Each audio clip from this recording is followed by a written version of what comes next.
The neural implant behind Marcus's ear hummed softly as he monitored the perimeter of Sector 7.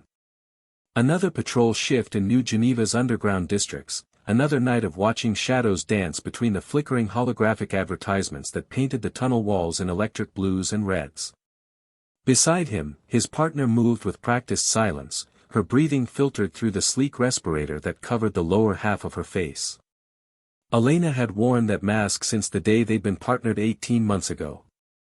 The standard-issue filtration unit was supposed to be temporary, just protection against the toxic spores that occasionally drifted down from the surface world. But while other patrol officers had long since abandoned theirs, Elena never removed hers, not even during their brief rest periods in the sealed safety chambers. "Contact ahead," she whispered through the comm, her voice digitally modulated by the mask speakers. Marcus followed her gaze to where a group of scavengers had gathered around what looked like pre-war technology. His hand moved instinctively to his plasma rifle. The engagement was swift and professional.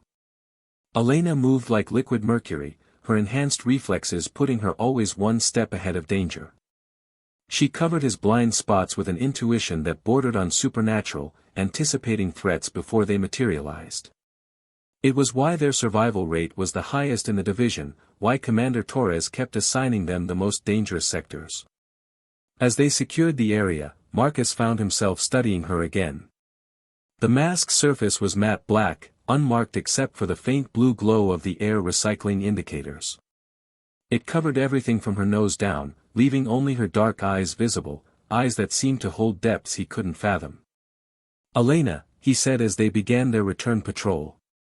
The question had been building in him for weeks now. "Why don't you ever take off the mask? The air quality readings have been green for months." She paused mid-step, her hand tightening almost imperceptibly on her weapon.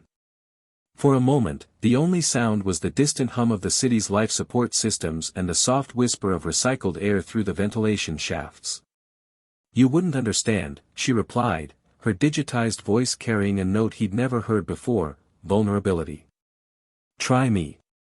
They had reached one of the observation alcoves, a small chamber with reinforced windows overlooking the vast caverns where the city's displaced population had built their makeshift homes. The lights below twinkled like earthbound stars, a constellation of human resilience in the darkness. Elena turned to face him fully. Through the mask speakers, he could hear her breathing, steady but somehow different. "Do you know what I am, Marcus?"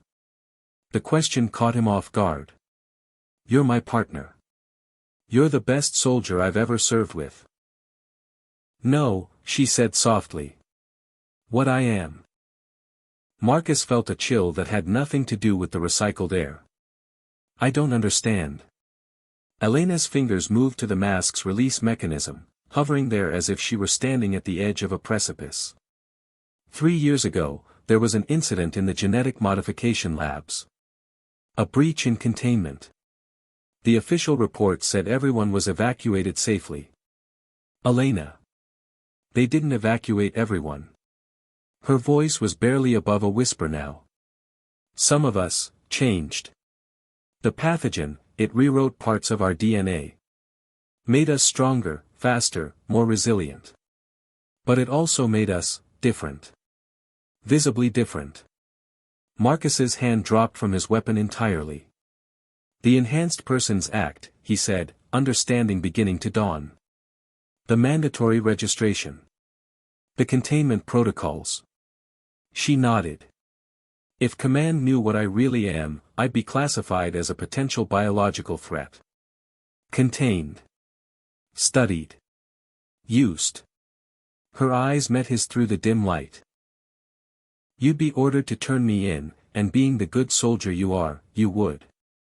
You don't know that. Don't I?" Elena's laugh was bitter, mechanical through the speakers. "You took an oath to protect humanity from enhanced individuals. That's literally why our unit exists." Marcus felt the weight of his service weapon, suddenly heavy on his hip. Everything made sense now, her impossible reflexes, her uncanny ability to anticipate danger, the way she seemed to see perfectly in conditions that challenged even his enhanced optics. "So you hide," he said. So I hide. She turned back toward the window, looking out at the city below. And you protect me without knowing you're protecting me. Ironic, isn't it? The silence stretched between them, filled with the weight of revelation and the hum of the city's mechanical heartbeat. Marcus stared at the back of her head, at the sleek lines of the mask that had become as familiar to him as his own reflection. Finally, he spoke. Your secret's safe with me. Elena turned, surprise flickering in her eyes. Marcus. Partners watch out for each other, he said simply. Enhanced or not, you're still the person who's had my back for 18 months. That doesn't change. For the first time since he'd known her, Elena seemed at a loss for words. The blue lights on her mask pulsed steadily, the only sound in the alcove.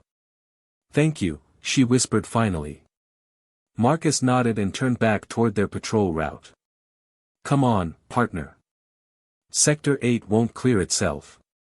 As they walked deeper into the tunnels, Elena fell into step beside him, and Marcus realized that some masks weren't meant to hide monsters, sometimes they protected the very people trying to save the world.